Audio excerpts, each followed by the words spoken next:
what I asked this morning, how does it go with the dependent origination? So attachment is feelings. Then it has got clinging and grasping. So the clinging is the attachment is the love that you feel. That's attachment. And then the clinging okay. is when you want to keep staying with that person. No. You see. And grasping. Wait. These are all English words that condition suffering.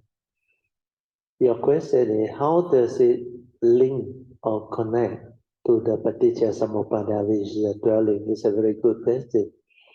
So you have to understand the dwelling as taught by the Buddha is the Pali words. And these Pali words are subject to a lot of English translation. So what is more important is, we start off with the dwelling, okay? Avijja pacaya sankhara.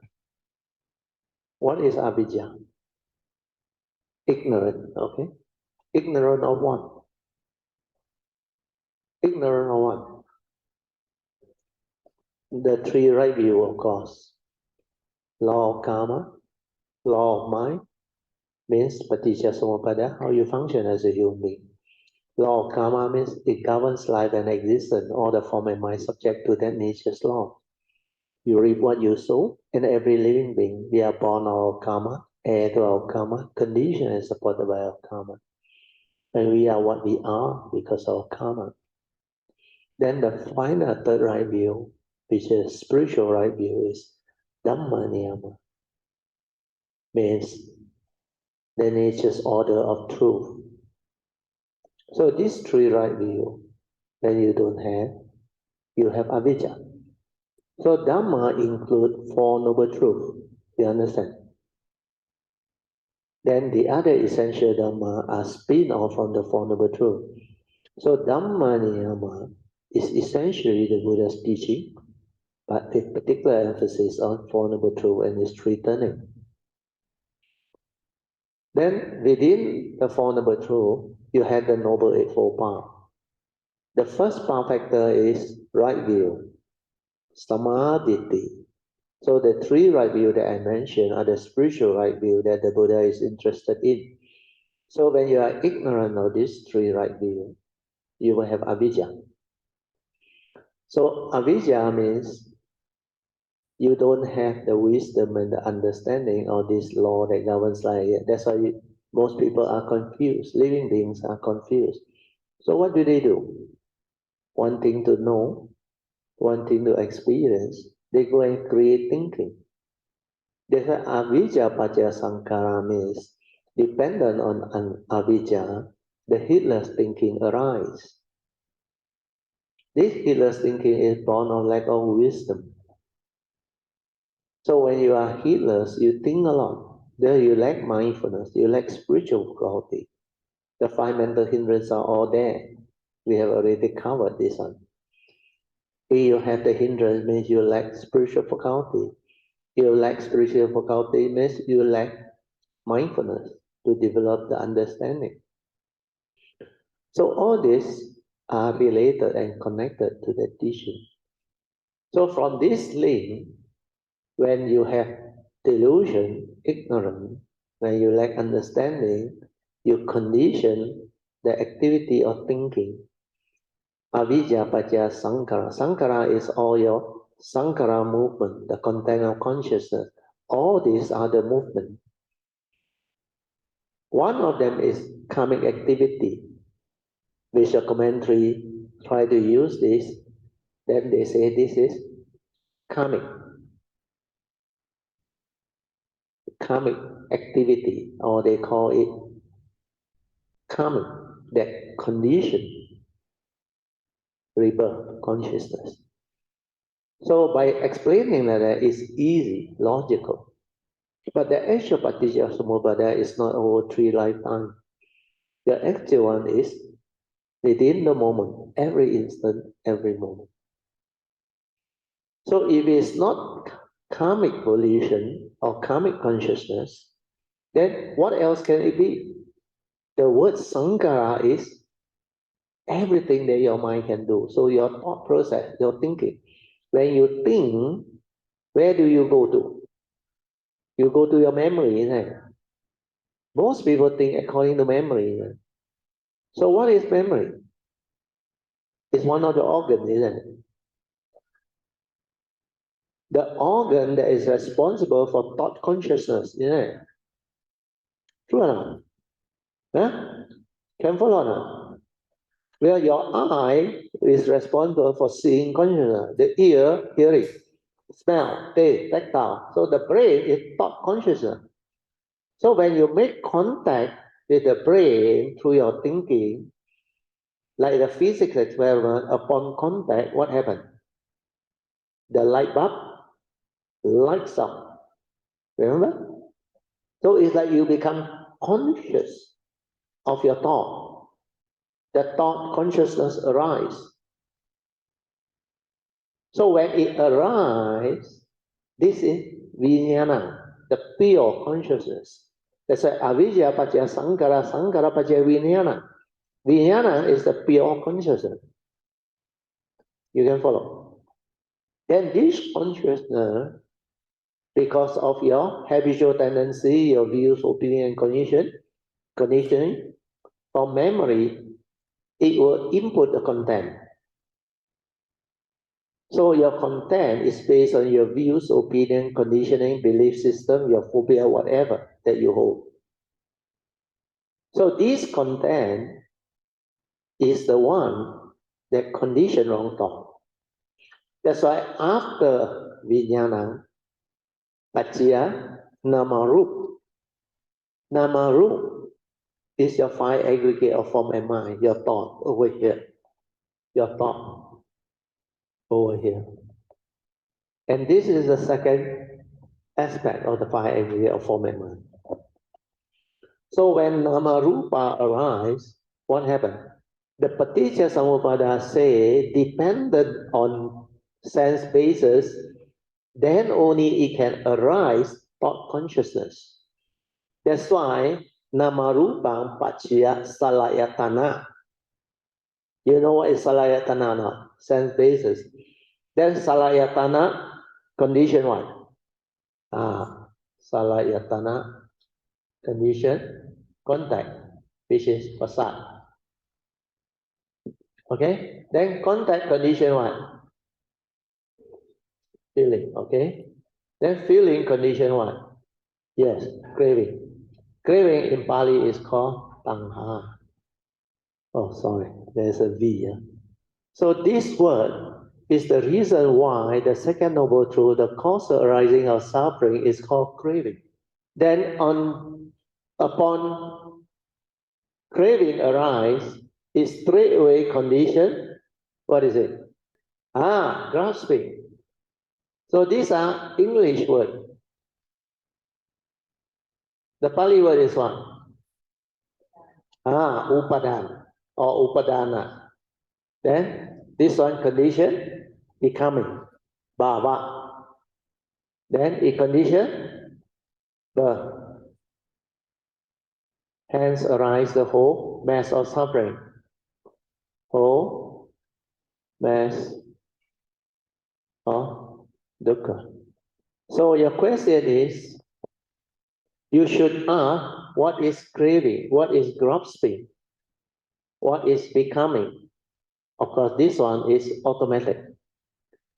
But just now in the text where I share, I use a few English words. I say clinging, okay, grasping, which is this one, then attachment. Remember? So your question is, how is it linked to the paticca samuppada? Is that a question? No. These are the three things. Wait. Don't jump the gun. These are the three words that we discussed just now. Then you ask me to give example of clinging. Understand? I give you the doctor and all those things. Remember? Yeah. Then grasping, attachment is to your loved one. Understand? Then when you grasp means you hold. You understand? So the actual paticca samuppada, you must understand, without wisdom, without mindfulness, from here to here is very fast. This whole process is very fast. And without yoniso manasikara, feeling will automatically become craving. Without the wisdom, born of Dhamma understanding. So here, people always advise you to cut at feeling. You cannot cut unless you have wisdom. So without wisdom, you cannot. So from feeling become craving. What is craving? Of course, the text tell you 3 types of craving. But the most common one is what? Sensual craving, which is craving of the senses, like and dislike, pleasant and unpleasant. Then the other two is craving to become and craving not to become. So in life, when you see something or hear something or smell something or taste something or tactily feel something or through thought memory you recall something, this craving is always there in the form of what? Desire, understand? Wanting, but not strong yet, understand? You understand? So craving is the beginning of the negativity of mind state. You crave, you want to have it. Then when you cannot get what you want, you become unhappy, miserable. Then you scheme, you plan, you become more determined. You want. So the one thing, the strong one thing is grasping. Understand? You grasp at it, but you haven't acted out of it. You understand? Becoming is when you become the thing. Let's say you are lustful, the craving, you got desire. Then you become lustful, this one. Understand? Then that lust manifests, you become that lust. Understand? Take an example. Let's say somebody sees a mango. Yeah. It's all very nice and juicy. Yeah. Yeah. So that's the beginning part, the sense. The feeling is there, the liking. When you see that, depend on that person. If that person has Dhamma, no. He doesn't crave. He will understand. Like this morning, we smell the food. We understand there is food down there. Sometimes the smell is very favorable. You like that smell. But you know it's the condition. Just the kitchen cook. So there is no craving, no attachment. Because there are causes and conditions for your rice. I see mango. Okay? And I understand it belongs to somebody. Understand? Whether it's on the tree or the fruit seller in the store. Understand? You understand? Or you just buy. You go home, put on the table, ribbon saw. This type of example, okay or not? Yeah? Then you think Raymond got craving. No, you just bought one. My wife bought one. Hey, cheap, they say. There is no craving, understand? Craving means what? Without condition, you also want. Understand? You crave for it, you desire it. You understand? If you have the means, you can afford, you can buy it. Understand? That's why the Buddha during his time, he was invited to all the king and the wealthy people's house. He also take the good food on. Understand? It doesn't mean he got craving. a durian and then you just say, okay, you like I it. think the fruit is not so good an example. Oh, Because what is all this for? This one is one the textbook example one. The 17 top moment one, they talk about the determining intention and all say top moment, and then forget about it. Without mindfulness, you cannot see all those things. Those are vidama. Understand? The real happening is different. The real happening is, let's say you saw somebody you don't like, you recollect through memory. This fellow last night could have cheated you before, or con you before, or abused you, or say certain things. Then you perceive him with what? Negativity. There is negative craving, anger, hatred. Understand? Or you saw a very handsome man. Let's say before you get married to a woman. Okay? You get attracted. Because somehow coming maybe from the past or what, you got affinity, you get attracted. Then you have craving to become either married to him or to get him to be your boyfriend or whatever. So they call it infatuation. Remember, during the school days, early day, you get infatuated with the girl you saw. Oh, for you, it's the man you saw. Or the boy you saw. Okay? So the infatuation is the beginning of craving. So you desire, you crave to get him to become your maybe good friend or boyfriend, girlfriend, or later on commit yourself, get married, and become a couple. So that part is craving. But let's say somebody he like, he crave, no response. That girl choi hơi đông ngộ. Then what happened? No, the desire becomes stronger. Understand or not? The desire becomes stronger because he every day go and think about it. Understand? Then go and what you call imagine using the thought process, fantasize. And create all those lustful thoughts. Understand? Then what happened? Then he grabs at the thing already. Understand? Grabs at the thing already. But he haven't become that thing. So when he grabs, that time is very strong craving and desire. Then when he acted out of it, he become that lustful nature. That is the becoming.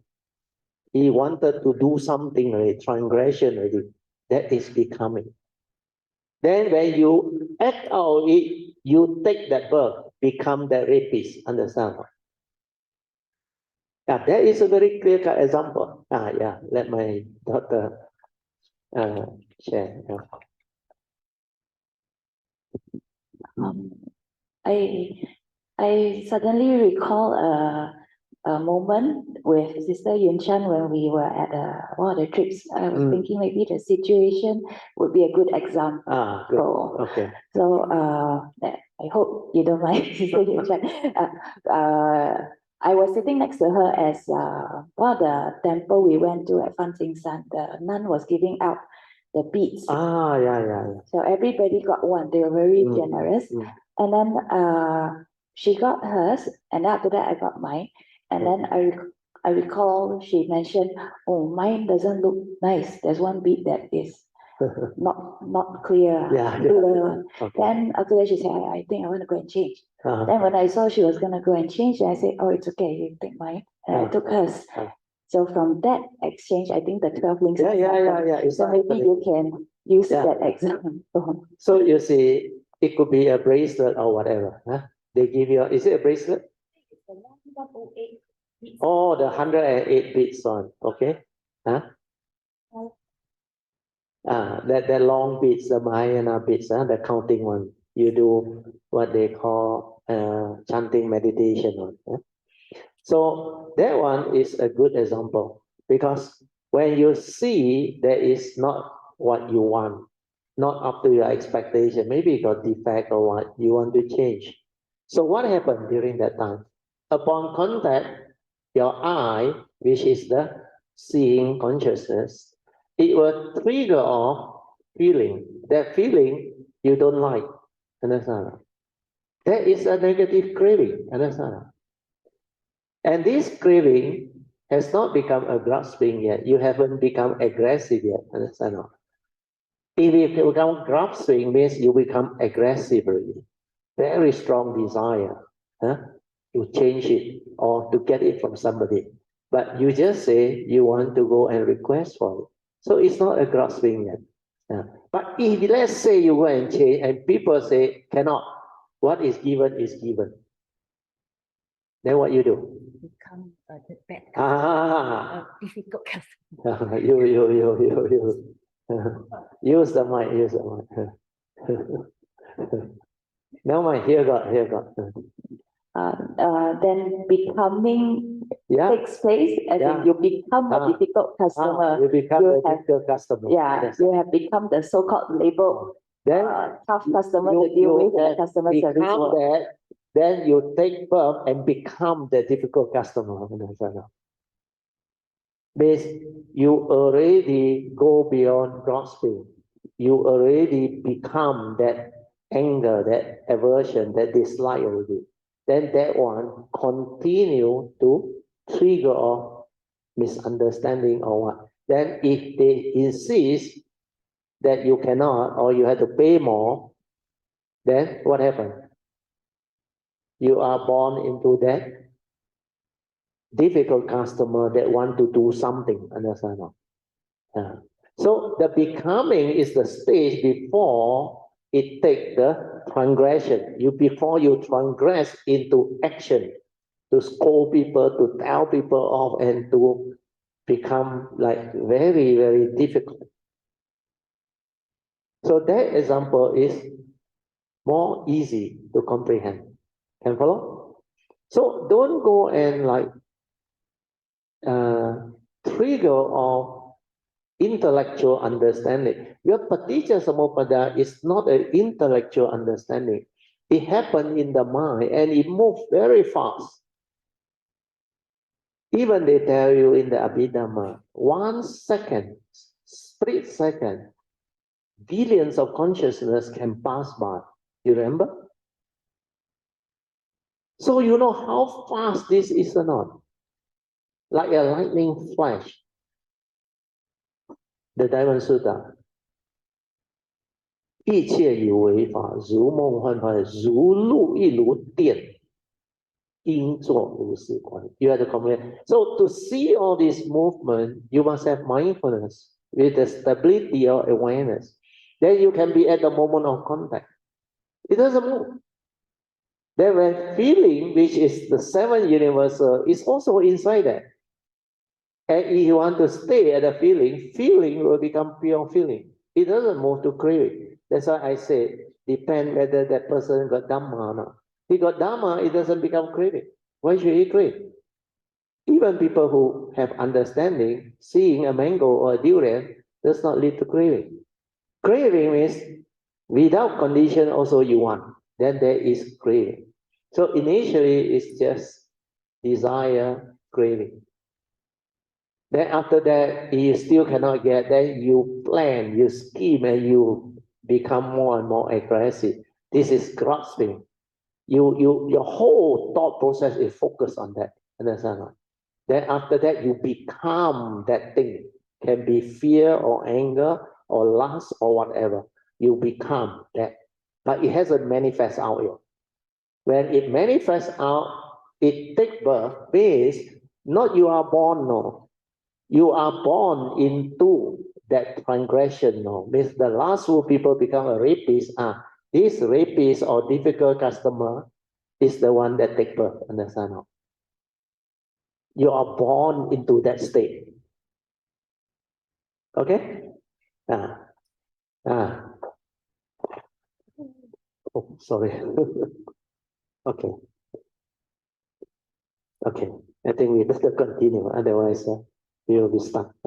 I leave it there. You can leave it there.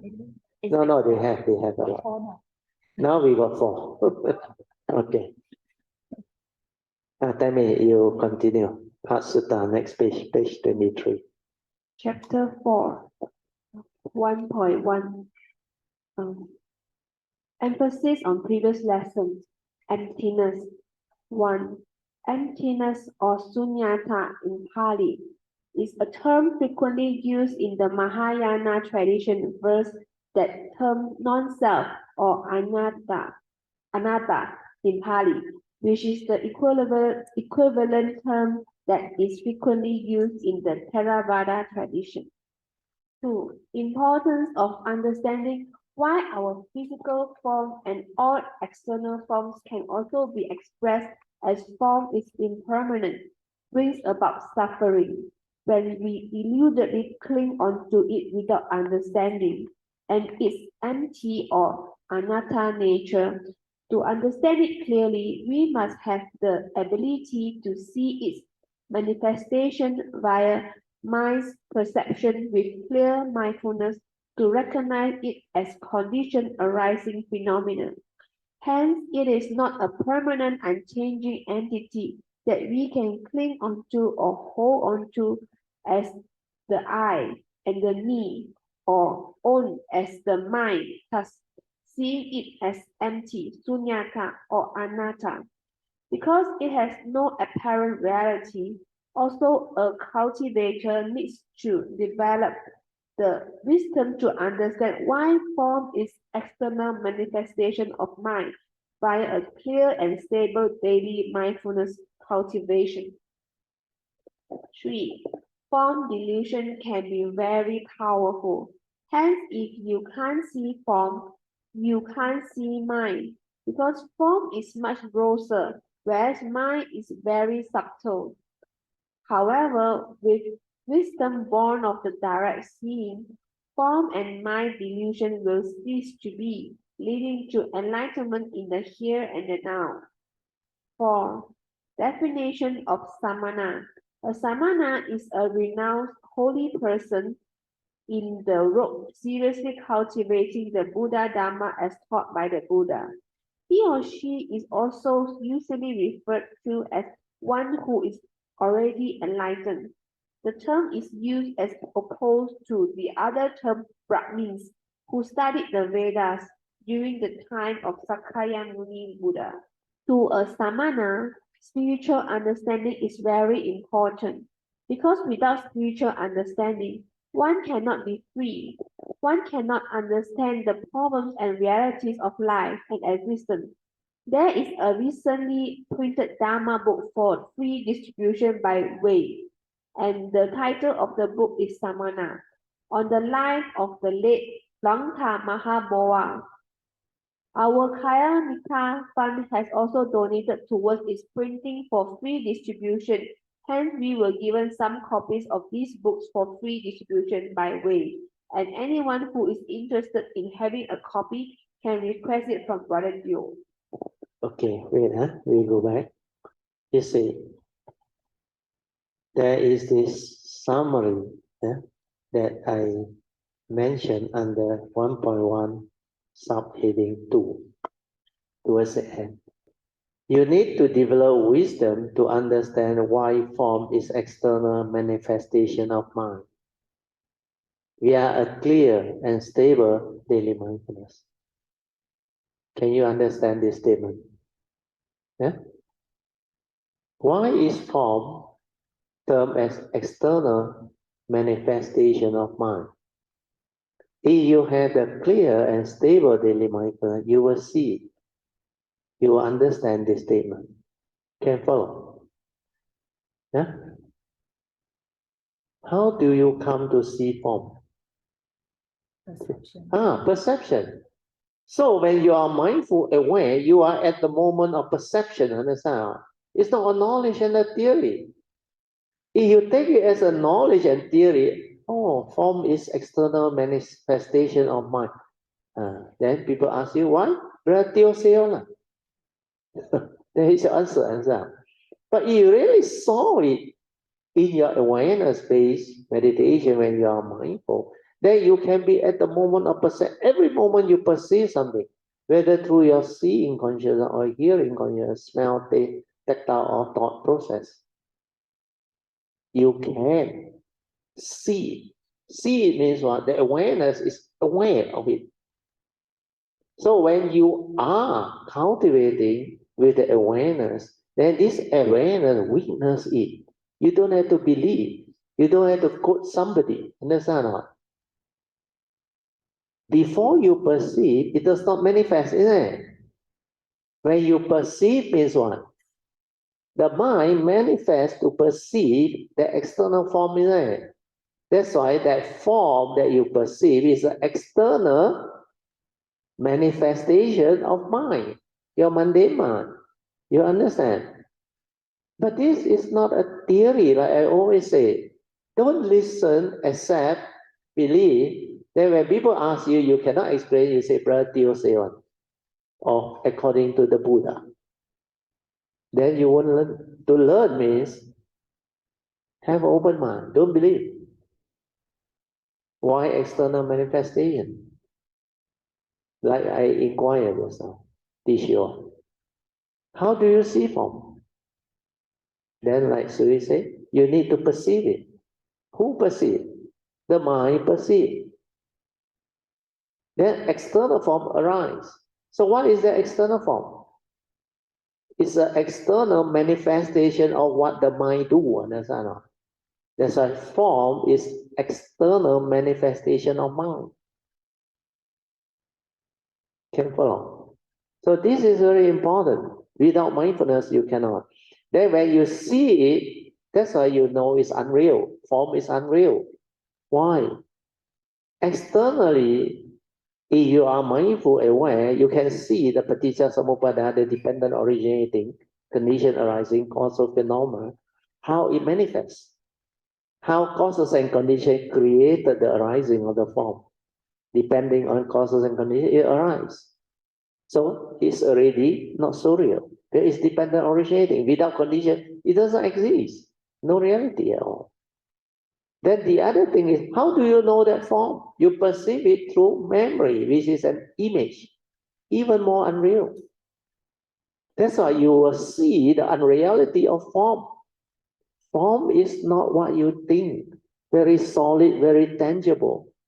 Just the knowing of it, the understanding of it, the awakening through the mindfulness and the Dhamma cultivation that awaken your understanding is totally different.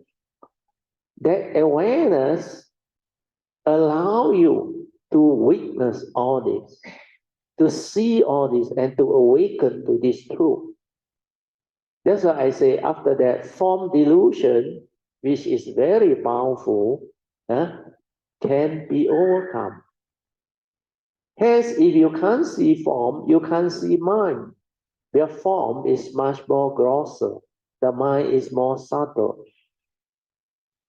However, with wisdom born of the direct seeing, mindfulness, awareness,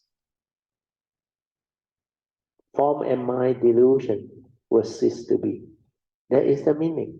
So when they cease to be, you realize enlightenment, leading to enlightenment in the here and the now. Means external form has got no power over you. Everything that you perceive through your mind has got no power over you. Because you saw the creation process, the delusion, dependent originating, condition arising, causal phenomena. And everything just arise and pass away, come and go, come and go. Perception, come and go, come and go. How real can it be? Feeling, come and go. Did you die? You didn't die. So how can feeling be you? How can perception be you? Perception is just an image. When you have the direct seeing, you see everything, external form. They are all dependent originating. Not a permanent unchanging entity. No reality, empty. Condition like that, things arise. Sustaining condition continue, that it sustain its existence. Then when condition cease to be, it cease to be. Gone, no more. Like every segment of your life. can understand. This is how you should perceive it, not through knowledge, not through repeating what you hear, what you read, or what you learn from people. I mean, you can listen to my sharing. Then you have to contemplate, reflect, and investigate into it, like the Buddha said. Investigate means what? Through your own stability of mindfulness, you train yourself to actually check on it, whether it matches with your direct experience or not. So that is not a theory. But you use the thought process to reason and grasp and cling onto that knowledge, thinking that you know, you never learn. Your concept idea become knowledge. Knowledge become intellect. It's not wisdom. It cannot free you. It cannot bring about awakening. It cannot transform your understanding. You will continue to grasp, cling, hold through delusion. But you will never believe that this is not you, especially your physical body and mind as a human being. You believe or not before you know the Dhamma. They say you are not what you are. So all this, when you go through the spiritual cultivation, you start to develop understanding and awakening. Then the understanding and awakening, which is wisdom, is very different from thought-based cultivation, which is knowledge. So knowledge cannot free, cannot liberate the mind. You need wisdom, born of the direct seeing, the awareness nature within. Okay, so this one is very important.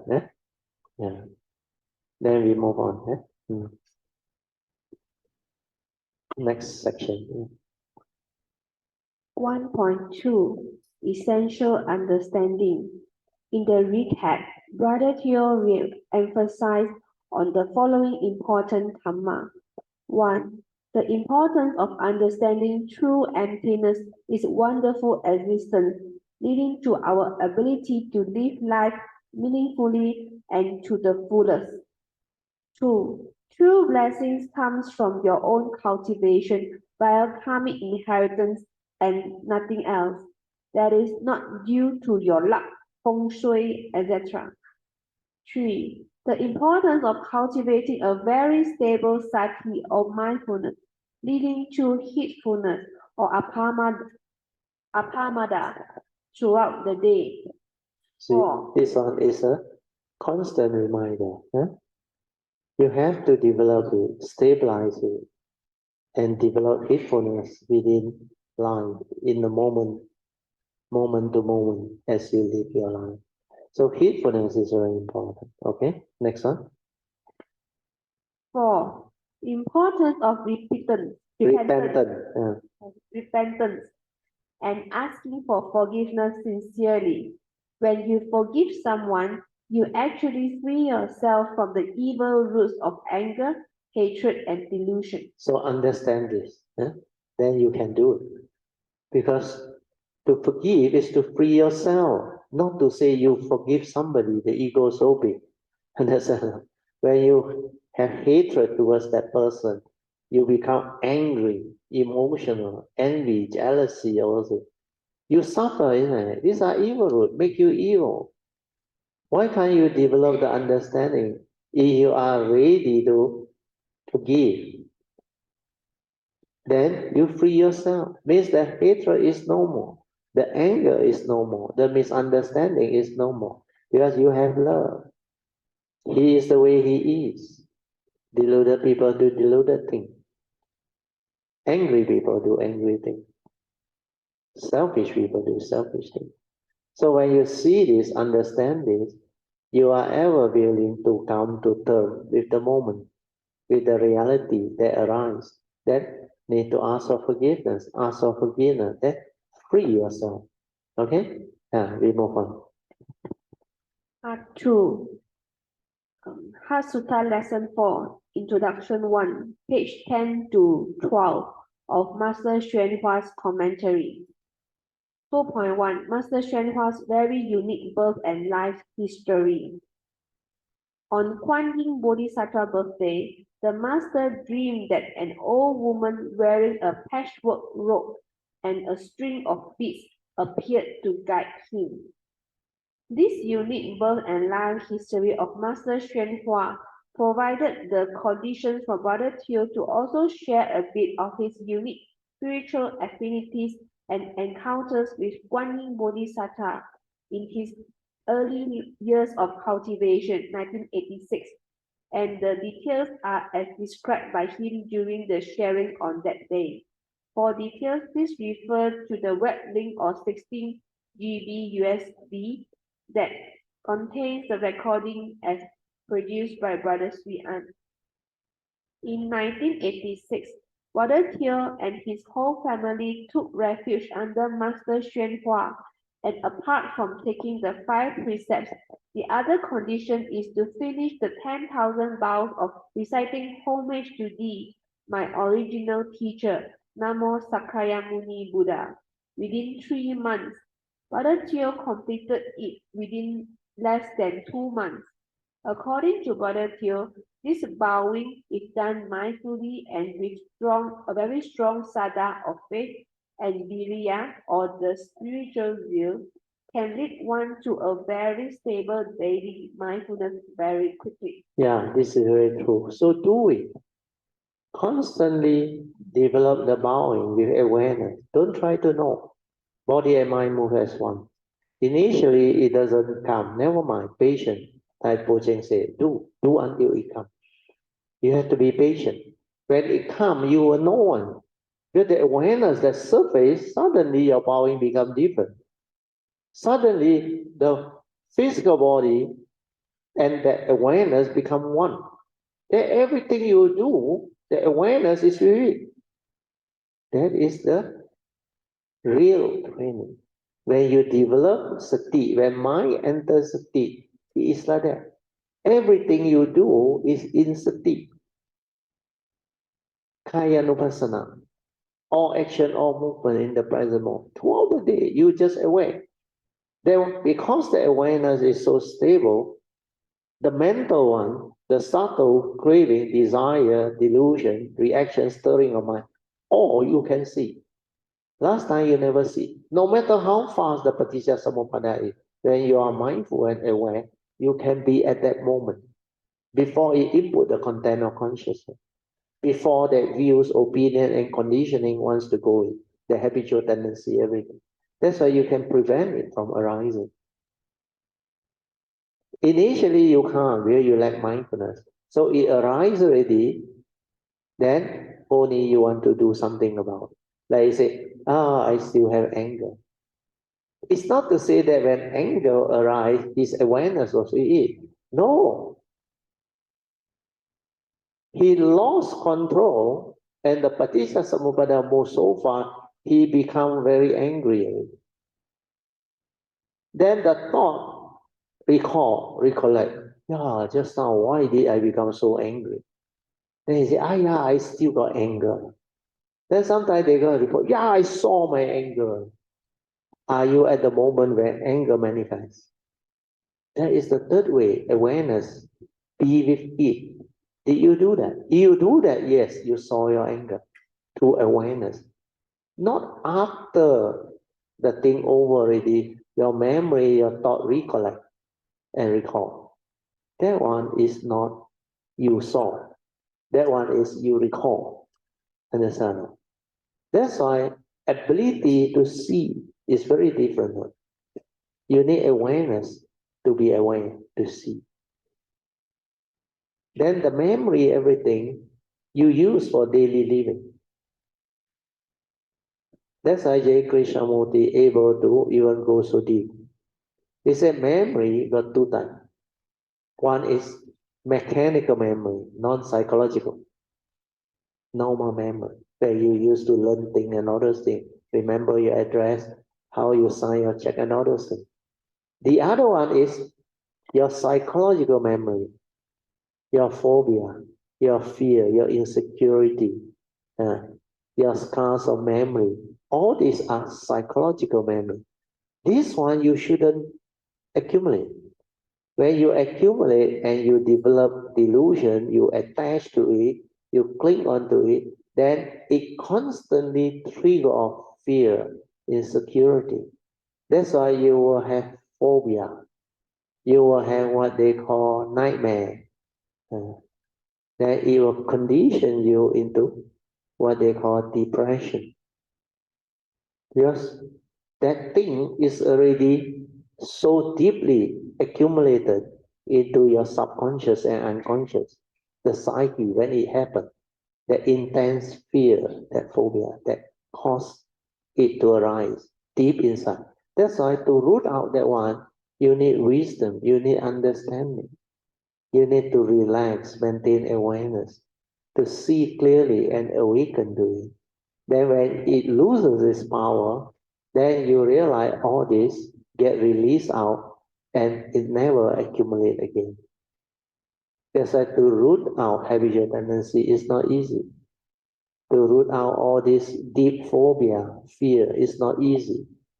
You need very stable mindfulness to awaken to the teaching. Okay? Where will we? 2.2, huh? Okay, you continue. Yeah.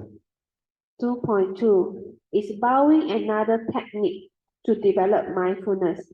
Question 1 is bowing another technique to develop mindfulness that is similar to walking and sitting meditation.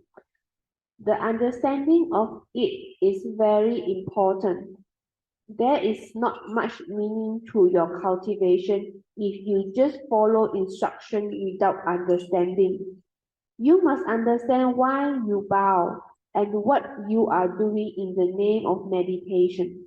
That is, do not just follow the instruction to do certain things via any method or technique, etc., thinking that when you are doing all that, then you are meditating.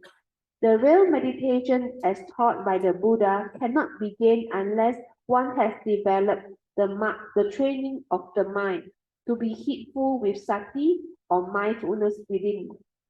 The various objects of meditation used in conjunction with the various methods and techniques of meditation are only initial skillful means used to train the mind so that it is not heedlessly lost in thought most of the time. The main purpose of the object of meditation is to anchor the mind to it so that one is always in the moment, mindful and aware of the object of meditation without thought. Once this training is done, the trained mind will be silent without thought, with awareness within, and such a mind is in the meditative state. You see things as they are, without any concepts, ideas, or words. When the above is understood, then any method or technique can also be used to train the mind to be heedful initially, but finally we need to develop the ultimate meditative mind with silent inner awareness, where the mind must have no dwelling as per the Diamond Sutra. Then one must let go of the meditation object and silence one's mind to develop the more refined mindfulness within.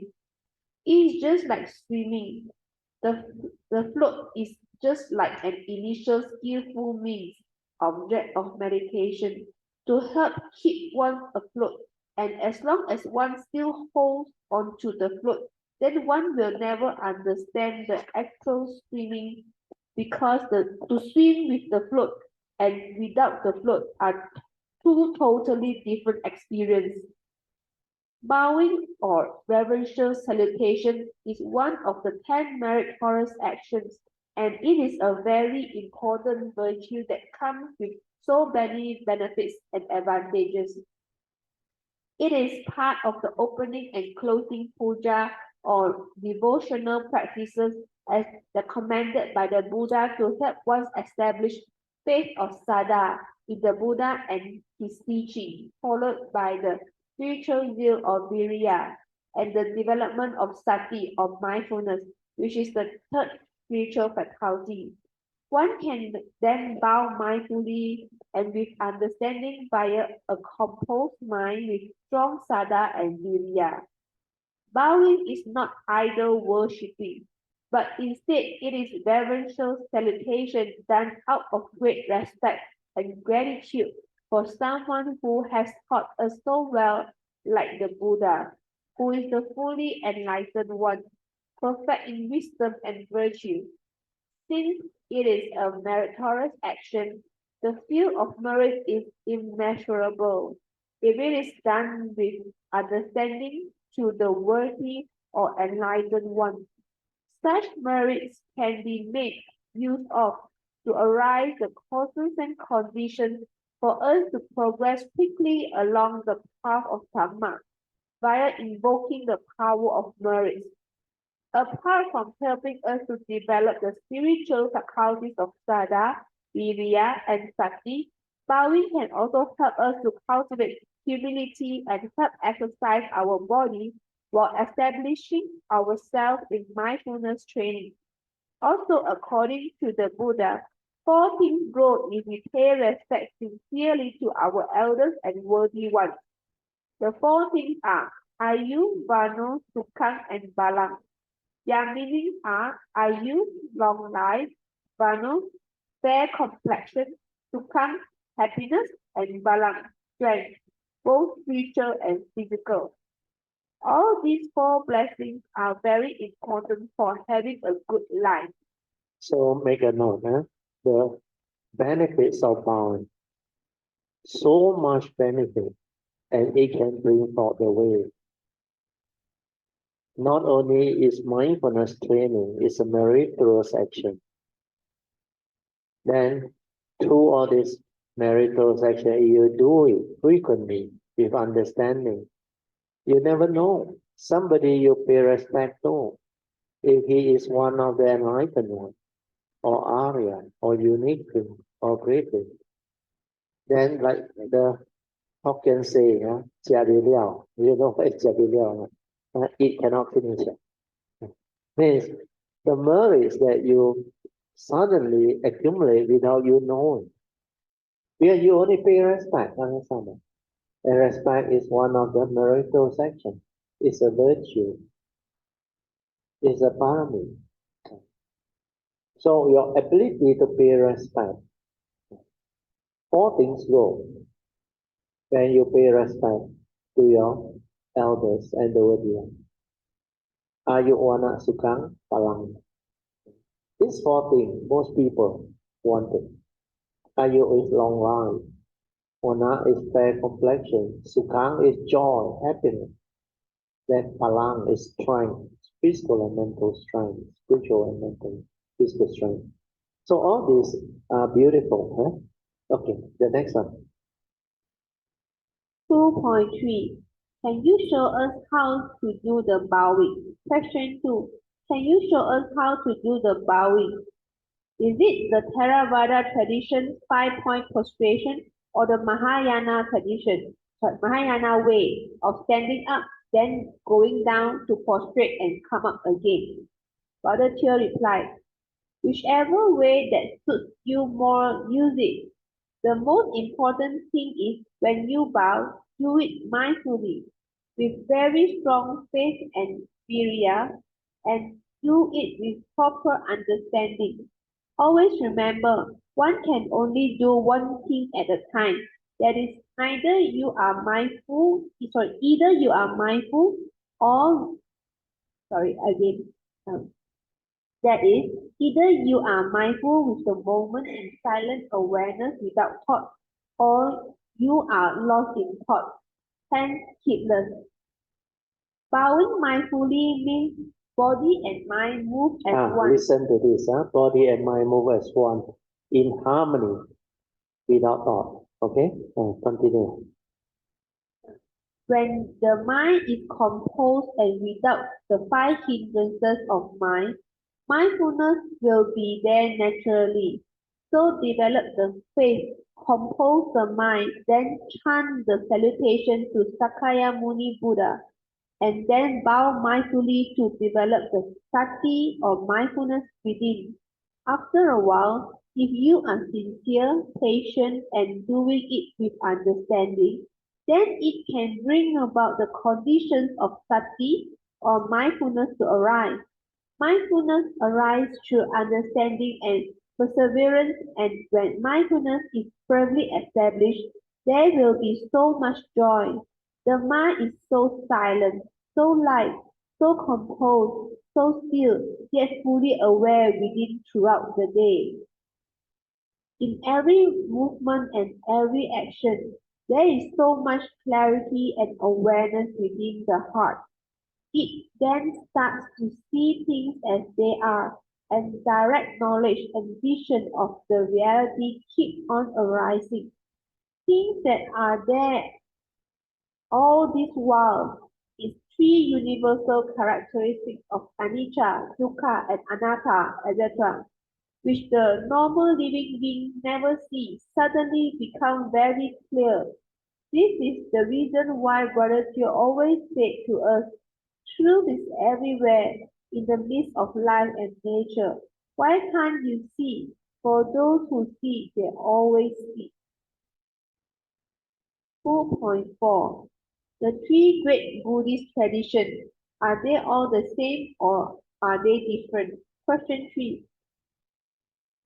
Are the teaching of our three great Buddhist traditions of Theravada, Mahayana, and Vajrayana all the same or are they different? Brother Teo replied, the essence of the Buddha's teaching, like the Four Noble Truths, which includes the Noble Eightfold Path, are essential all the same for Essentially all the same. are essentially all the same for all the three traditions. It is only how they approach it that makes it appear to be very different because of different commentaries and interpretation of suttas via words and terminologies used, and all this complicates the matter further as words are subjected to various interpretations. What is more important is not to argue and create any unnecessary and unhealthy division and misunderstanding within the various traditions, but instead to have an open mind and avoid all negativities.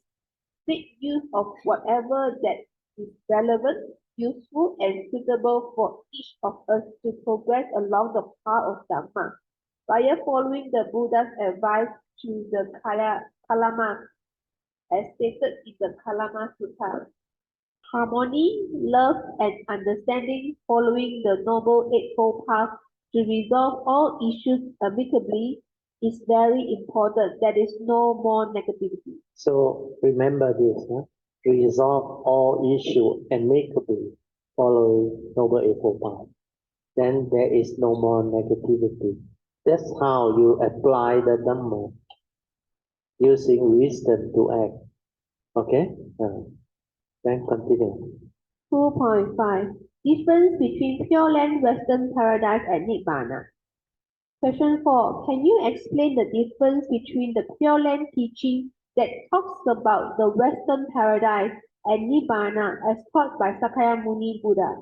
Brother Teo replied, Pure Land teaching is based on Amitabha Buddha's great vows, which created the Pure Land, also called the Western Paradise, for those disciples or cultivators who have the affinity with him to continue with their cultivation and perfection. By virtue of Amitabha Buddha and all the other great bodhisattvas like Kuan Yin, Manjushri, etc., great cultivation, sorry, their vows are very powerful because of their wisdom and perfection. Hence, this leads to their great vows to be integrated into nature's law, thereby enabling their vows to have such special ability to create such pure land and manifest naturally, thus helping the cultivators and their disciples who know how to connect directly to their vows without themselves having to be there or at any specific place to help. This pure land or the Western paradise is in the heart of those who have developed the cultivation and have the ability to connect directly to Amitabha Buddha's vow. via their silent mind with very strong faith while chanting Amitabha Buddha's name or his mantra. Chant until no one is chanting. That is the vibration and the mind has become one in perfect harmony and synchrony. This Pure Land or the Western Paradise is not within the 31 planes of existence as taught by the Sakya Muni Buddha. 2.6. What are these 31 planes of existence? So question 5. What are these 31 planes of existence? Father Teo replied, according to Theravada tradition, the 31 planes of existence are the realms of existence within samsara or existence where living beings have to undergo birth and death following their karma. It can also be called the three worlds. Number 1. The formless world or arupa loka. Four formless realms, realms of neither perception nor non-perception, nothingness, infinite consciousness and infinite space. 2. The form world or Rupa Loka, 16 Brahma realms. 3. The central world or Kama Loka, 6 Deva or heavenly realms, 1 human realm, 4 woeful states or suffering realms. The central realms are further divided into 1. Suffering world of the central realms of Kama Dugati, and they are the 4 woeful realms of demons, animals, petas, or hungry ghosts, and the hell beings. 2. Kama Sugati, or the central realms of happiness, are the human realms and the 6 Deva realms. The Mahayana call it the 6 realms of birth and death, with the 1 human realm plus 4 woeful realms remaining exactly the same, and the only difference is the Mahayana has only 1 heavenly realm to define all the 6 Deva realms, the 16 Brahma realms, the 4 formless realms, hence total 1 plus 4 plus 6 plus 16 plus 4 is equals to 31 realms or planes of existence. Note, no thought, ever mindful and constantly meditative, imply ever mindful to constantly cultivate the Noble Eightfold Path, is heedfulness, Dhammapada verse 23. Chapter 5, yeah. Chapter 5, Part 1. Recapitulation and emphasis on the previous lesson. 1.1. Introducing Master Xuanhua's 45th Patriarch of Sakyamuni Buddha lineage. In 1948, after 3,000 miles of travel, Master Xuanhua reached Nanhua Monastery near Canton and received the wonderful mind-to-mind transmission of all Buddhas from the Venerable Master Xu Yun and became the 45th Patriarch in the line of succession from Sakyamuni Buddha. Master Xu Yun is also the teacher of Master Huo Yuan, the late abbot of this Mahayana Vihara, Wu Bin Jin Se. 1.2. Introducing the late Venerable Master Xu Yun, 44th Patriarch in the line of succession from Sakyamuni Buddha. Xu Yun was born on 26 April 1840 in Fujian, China, and passed away in 1959 at the age of 120 years old. He is one of the most influential Chan masters of the past 2 centuries and arguably the most important in modern Chinese history. Unlike Catholicism and other branches of Christianity, there was no organization in China that embraced all monastics in China, not even all monastics within the same sect. Traditionally, each monastery was autonomous, with authority resting on each respective abbot. The change with the rule of the Communist Party in 1953, the Chinese Buddhist Association was established at a meeting with 121 delegates in Beijing. The meeting also elected a chairman, 4 honorary chairmen, 7 vice chairmen, a secretary general, 3 deputy secretaries general, 18 members of the standing committee, and 93 directors. The elected honorary chairmen were the Dalai Lama, the Panchen Lama, and the Grand Lama of Inner Mongolia, and Shi Yun himself. Though Chan is less well known in the West compared to Japanese Zen, the teaching of Shi Yun has persisted within Asia, and he is still a major figure of Pure Land Buddhism. In East Asia, outside of China, the influence of his teaching is strongest in Southeast Asia, particularly in Vietnam and Myanmar, as well as in Americas, where his teaching was transmitted through well-known monastic students such as Venerable Xuanhua and Venerable Jidin Sakya and Venerable Ho Yuan Sakya. 1. Middle Age and Enlightenment. At the age of 43, Shi Yun had then left the home life for more than 20 years, but he had not yet completed his practice in the path. He had not repaid his parents' kindness, and so he vowed to again make a pilgrimage to Nanhai, from Fahua Temple all the way to Chengliang Peak at Mount Wutai, or 5-peak mountain of the northwest, the Bodhi Mandala of Manjushri. He made one full prostration every 3 steps. He prayed for the rebirth of his parents in the Pure Land. Along the way, Shi Yun is said to have met a beggar called Wen Si, who twice saved his life. After talking with the monk at the 5-peak mountain, Shi Yun came to believe that the beggar had been a manifestation of Manjushri. Having achieved singleness of mind, Shi Yun traveled west and south, making his way to Tibet. He visited many monasteries and holy places, including the Potala, the seat of the Dalai Lama, and Tashil Honpo Monastery, the seat of the Panchen Lama. He traveled through India and Ceylon, and then across the Sea of Burma.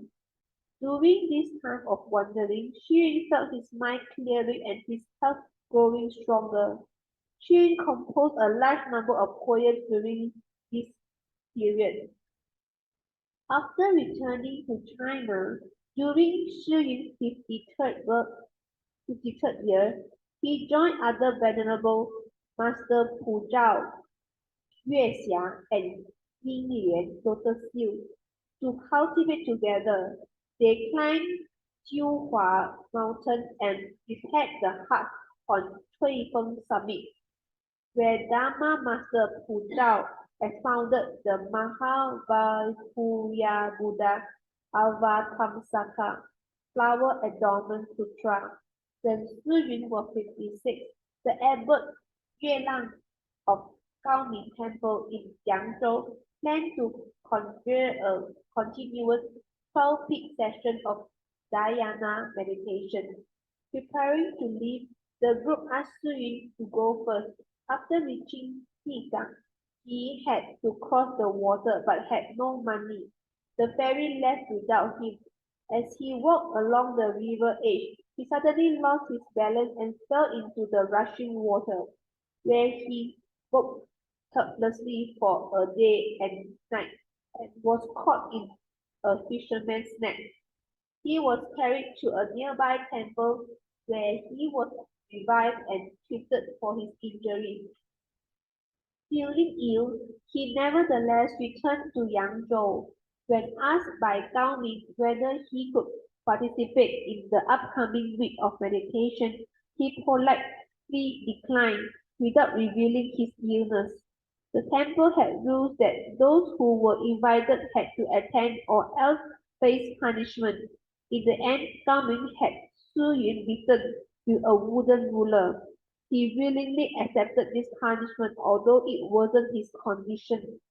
For the next several days, Shi Yun sat in continuous meditation. In his autobiography, he wrote, In the purity of my singleness of mind, I forgot all about my body. 20 days later, my illness vanishes completely. From the moment with all my thoughts entirely wiped out, my practice took effect throughout the day and night.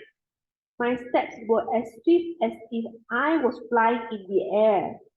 One evening, after meditation, I opened my eyes and suddenly saw I was in brightness similar to broad daylight, in which I could see everything inside and outside the monastery. But he knew that this occurrence was only a mental state, and that it was not at all rare. He did not become attached to this achievement, but continued his single-minded investigation to the topic, who is mindful of the Buddha? Over and over again, he delved into this topic without interruption. During the 12th lunar month, on the third evening of the 8th week of the session, after 6 hours of sitting meditation, the attendant made his rounds, filling up the teacups. Shi Yun's hand was burned by spilling boiling water, and his cup fell to the floor. At the sound of the crash, the root of the root of his doubt was instantly severed. He was joyous beyond words at having fulfilled his lifelong ambition. It was as if he had just awakened from a dream, and he observed how the conditions of the past unraveled. 2. Shui's verse explanation says, a cup fell to the ground, with a sound clearly heard. As space was pulverized, the mad mind came to a stop. 1.3 Meaning of we accord with condition or flow with the Dhamma. The word accord means not to receive, hence there is harmony and no conflict. Conflict means disharmony, argument, etc. So to flow with the Dhamma means the same, that is, don't resist or argue, via accepting things as they are, or by seeing things as they are without delusion or let things be. It is like martial art. If we were to resist or defend via rigid kung fu, then both will get hurt. But if you can use Tai Chi to flow with it, then Tai Chi will send the force back to the aggressor, who will be hurt by their own force. 1.4 The phenomenal world is an illusionary world of consciousness. Definition of phenomenon. Anything that is perceivable by the mind is a phenomenon. Then how do you know the world? Via our consciousness and mental perception, isn't it? And since consciousness and mental perception are just mental images, it is our mind that arise and pass away continuously. Hence the reason why it is said the phenomenal world is actually an illusionary world of consciousness, empty. The Mahayana also got a very famous saying. Perception of form is consciousness, whereas its non-perception is wisdom. This is the most profound quote quoted by the Surangama Sutra, and the enlightened one will understand it. Now, you understand why the Mahayana always said that the phenomenal world is the world of consciousness. This is also the reason why the Surangama Sutra said, consciousness created the world and the continent, the stars, and the universe, and the knower becomes the living being. Through thought and form delusion, the knower deludedly clings on to the five aggregates of form and mind, or living beings, thinking that it is real, and this is what they are. Hence the deluded living being clinging onto the false becomes the traveler in space and time, wandering through samsara and undergoing birth and death for eternity. Note: true mind does not stir. True suchness or 如如不动 Only the mundane mind stirs the delusion. Mundane mind without wisdom is the discriminating thinking mind. 2. Definition of hallucination. Hallucinatory.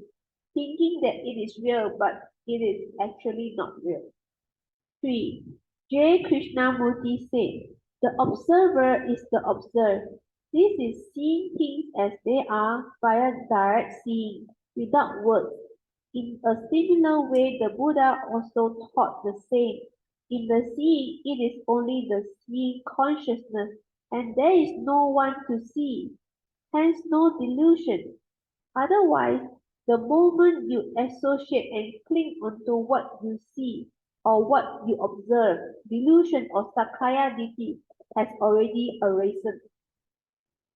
Part 2 Meditation 2.1 Visualization Technique. Question 1. Can visualization like visualizing a blue sky be used as a technique to develop mindfulness? Other Chiu replied, this type of visualization technique, like any other skillful means, if used with understanding, can also bring about the training of the mind to be peaceful and calm, just like auto-suggestion via music, sound and vibration, etc. But the disadvantage of this type of skillful means is that it usually only works for the first few times, and after a while, like good food, it loses its effectiveness. The other type of visualization technique using kasinas or the 40 objects of meditation used to develop one-pointedness concentration followed by the development of jhanas and deep concentration leading to all the other psychic abilities is more dangerous unless it is done with understanding and preferably under a guidance of a very good and very skillful meditation teacher. If one clings and attaches to such one-pointedness concentration and special jhanic abilities, then one can get trapped and chances of deviation from the true cultivation of developing wisdom to free the mind from all suffering can happen. The mind that is in one-pointedness concentration is a conditioned mind that is still within the field of thought, and all the anusaya or latent tendencies of the mind are still suppressed and not rooted out as yet. Such a mind is not a free mind with clear awareness or samadhi born of equanimity or wisdom. 2.2 The wisdom of letting be. Question 2. How to apply the wisdom of let things be to solve all our life problems? Father Chiu replied, with right view born of wisdom to accept the reality of the moment, we will not react or allow the mind to stir when confronted with the first noble truth reality of life and existence, the eight conditions. Hence no fear, no worry, and anxiety or any suffering.